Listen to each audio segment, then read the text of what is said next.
Haleluya, hama dzinodikana. Mwari havaite munana kana pachinge pasina kuita confusion. Confusion ndo inotodiwa naMwari kana kuti inotoshandiswa naMwari kuti paite munana. Izvezvi munyika yeZimbabwe mune confusion. Vamwe vakati chabangu waenda neCCC, vamwe vakati vana Mukwananzi vati ndo hama acting president, vamwe vakati zvazoburitswa job scala saka ndiye kuda kupiwa CCC. Regedza ndinyatsokutsangurire isuwe mweya, isuwe kutenda tinonzwa zvemweya kuti ndikubatsire muri yeZimbabwe. Ndati munyatsodzikame mutendere Mwari vaite tunhu twavo. Varume vatasa neJericho, Mwari akati this time around ndoda kuti varidzi vemabhosvo vaende kumberi, masoja ngaende kumashure. Varume veJericho pavakanga vari muJericho vachiona vanhu vachitenderera vachiridzwa mabhosvo, vaitoti tasai timiro rinopenga, ndobva vatorelaxa. Havana kuziva kutoti izvozvo zvacho zvinoita kunge kupenga kana kupengereka ndo zviri kuda kutoshandiswa naMwari kuti vadzikinure nyika. Ndogona kukupa nyaya yaJehoshaphat vachienda kuhondo. Jehoshaphat anonzi akaisa varidzi vemabhosvo nevaimbi kumberi. Asati asvika kuvavengi akazosarosvika vavengi vatopandukire kukembi yevavengi hanzi vakamukirana vakarovana vakadyanana. Jehoshaphat akangozosara osvika akungotora victory. Ndoda kukuudza kuti murume anonzi Chamisa, regedza ndinyatsokutsanangurira nezvake. Murume uya is not just a person, is a movement. Ndinogara ndichitaura kuti murume uya is a movement. Kuti munogona kunge makatora MDC Alliance, mogona kunge makatora MDCT, vana Chabangu gomirizika vachiti taakutora CC vachita marecalls. Ndobva vatota nezita racho nemusoro wake vakati ndewedu. Izvezvo vakaenda kumakoti vakati musoro ndewedu. Iye akati tora musoro wangu. But havasi kutoziva kuti mapisari maDhavhidha anoti iye wakazodza musoro wangu namafuta, mukombe wangu unopfachuka. Saka murume uya anonzi Chamisa haana kutombomira zvakanaka.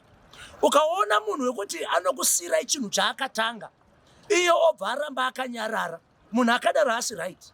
Uri kuona here kuti pana Chamisa togona kuona David ari kunyatsoti Mwari maita mandipa mukana wekuuraya Sauro.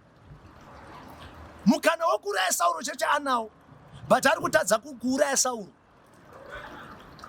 Ndo paunoona kuti munhu ane kuzodza kwakadaro haana kumira zvakanaka. Muri yeZimbabwe ndoda kukuudza izvezvi, hatisi kutaura makuhwa, kufadzana kana kunyepa. Chamisa, he is God sent to deliver this nation. Mafundisi mazhinji izvezvi vanenge vachidya machokoleti nemaice cream vachinyepera vanhu kumachechi vachitadza kutaura chokwadi. Zimbabwe ino yakuda the hand of God. Zimbabwe ino yakuda deliverance. Zimbabwe ino yakuda dzikinuro. Vanhu vanganyeperane vagomurumurana. Saka toda kuti ndikusimbise kuti zvese zviri kuitika izvezvi vanhu vachiti zvazomira zvakadai, regedzai zviitike kuti kubwinya kwaMwari kuonekwe. Nekuti pasina confusion hatigone kucelebrata kunaka kwaMwari. Pane muchinda rakabarwa riri bofu asingaone. Vadzidzi nevamwe vakaenda kuna Jesu vakati titaurire kuti ndiani akatadza, ndiye here kana kuti vabereki vake? Jesu akati hapana akatadza, but upofu uhu hwakaitirwa kuti kubwinya kwaMwari kuonekwe. Saka uri kuona here kuti imwe confusion so yakangoitirwa chete kuti kugona kwaMwari kuonekwe. Ndava panogumira vanhu ndo panotangira Mwari. Saka murume uya mukamuona akanyarara, gara nditsimbidzire chinhu ichi, dai akati vanhu vamhanye murodhi pakapera maelections, ndinokuudzai kuti muno ropa ringadei rakadeuka, vanhu vangadei vakafa izvezvi. But akati makasa, kurwa uku hakuzi kwedu ndekwaJehovha.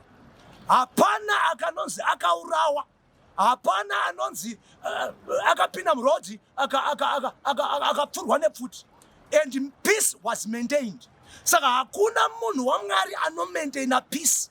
Iye achiziva kuti ndadyiwa, achiziva kuti CC ndindakaitanga but vatora, obva ati ndaresigna, obva agara kudai. Munhu akadaro, he is the most dangerous person.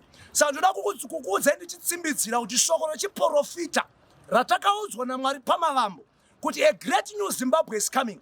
Ndinokutaura izvezvi kuti a great new Zimbabwe is coming and it is here. God bless you and God bless Zimbabwe.